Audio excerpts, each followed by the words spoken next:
నంద్యాల జిల్లా శ్రీశైలం మండలం సుండిపెంటలో ఏఎన్ఎం బదిలీ వ్యవహారం తీవ్ర కలకలం రేపుతోంది. ప్రతిభా పాఠశాల యాప్ జోన్ ఏఎన్ఎం భారతిని పల్నాడు జిల్లా రెంతచింతలకు బదిలీ చేయడంపై వివాదం ముదిరింది. కూటమి నేతల రాజకీయ ఒత్తిళ్లతోనే అధికారులు ఈ బదిలీకి పాల్పడ్డారని ఆరోపణలు వస్తున్నాయి. ఈ అన్యాయమైన బదిలీతో తీవ్ర మనస్తాపానికి గురైన ఏఎన్ఎం భారతి తల్లి సులోచన ఆత్మహత్యయత్నానికి పాల్పడటం స్థానికంగా సంచలనం సృష్టించింది. ప్రస్తుతం ఆమె సుండిపెంట ప్రభుత్వ ఆసుపత్రిలో చికిత్స పొందుతున్నారు. చిన్న పిల్లలను పెట్టుకుని అంత దూరానికి ఎలా వెళ్లాలంటూ ఏఎన్ఎం భారతి కన్నీరు మున్నీరవుతున్నారు. అధికారుల చుట్టూ తిరిగినా పట్టించుకోవడం లేదని, తమకు ఎలాంటి రాజకీయ పార్టీలతో సంబంధం లేకపోయినా కక్ష సాధింపుగా బదిలీ చేశారని ఆమె ఆవేదన వ్యక్తం చేస్తున్నారు.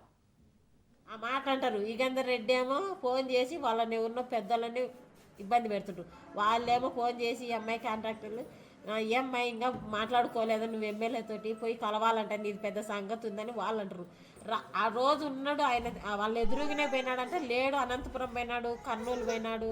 ఇప్పుడు రారని చెప్పి అయినా మీకేం పని ఉంది, మీరు ఎవరు రామన్నారు, సుండిమెంట్లో మాట్లాడుకోపోండి అని వాళ్ళు అంటారు. ఈడికి వచ్చేనేమో పోయి ఎమ్మెల్యేని కలచాలంట అని వీళ్ళు అంటారు.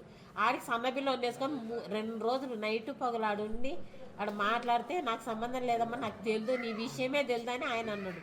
సరే అని ఇంటికి వచ్చినారు. ఇంటికి వచ్చినాక మళ్ళీ నిన్న డ్యూటీకి పోయింది, కాముగానే ఉంది. మళ్ళీ ఈరోజు పొద్దున్నే ఫోన్ చేసి ఇంకా పోలేదని చెప్తున్నారమ్మా, ఫోన్ అంటే పోండి, నువ్వు పోయి జాయిన్ కాపమ్మాయి, ఎన్నిసార్లు చెప్పాలని అమ్మాయిని ఇబ్బంది పెడతాడు.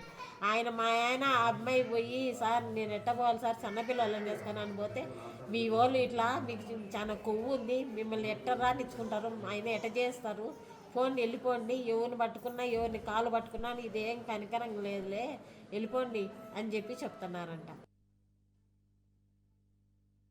ఒక 2 రోజుల ముందు ఫోన్ చేసి ఇలా నిన్ను 2 చింతలు వేయమనేసి ఆర్డర్లు వచ్చాయి, దేనికి సార్ అనేసి నేను అడిగితే, లేదమ్మా మీరు పొలిటికల్గా మీరు మీటింగ్లకు అటెండ్ అవుతారు, ర్యాలీలలో తిరుగుతూ ఉంటారు అనేసి మీ పేరు వచ్చింది అనేసి చెప్పారు. లేదు సార్, నేను ఎక్కడికి వెళ్ళను, ఏ పార్టీలలో తిరగను, నేను చదువుకున్నదాన్ని, నాకు తెలుసు ఎలా ఉండాలనేది నాకు తెలుసు సార్.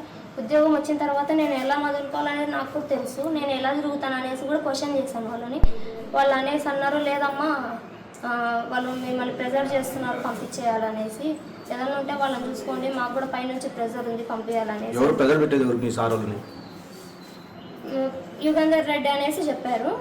మేము సరే అనేసి ఎమ్మెల్యే సార్ దగ్గర కలవడానికి వెళ్ళాము. వెళ్ళి పిఏకి ఫోన్ చేస్తే ఆయన ఉండి అనేసి అన్నాడు, లేదు మీరు ఎందుకు వచ్చారు, మిమ్మల్ని ఎవరు రమ్మన్నారు, మీది వేరే కథ ఉంది, అది సుండిపేటకు ఎమ్మెల్యే సార్ వచ్చిన తర్వాత డీల్ చేసుకోండి, ఇక్కడైతే కలవడానికి కుదరదు, నేను అసలు రానివ్వను అనేసి అన్నారు.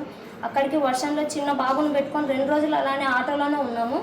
అయినా కానీ ఎవరు ఏం మాట్లాడలేదు. మళ్ళీ అక్కడ వాళ్ళ ఇంటి ముందే ఉంటే సార్ వచ్చింటే వెంటనే వెళ్ళి మాట్లాడదామని వెళ్తే ఆపేశారు మధ్యలోనే. ఎందుకు వచ్చారు, మీకు రావద్దని చెప్పాను కదా, ఎవరు సలహా తీసుకొని వచ్చారు మీరు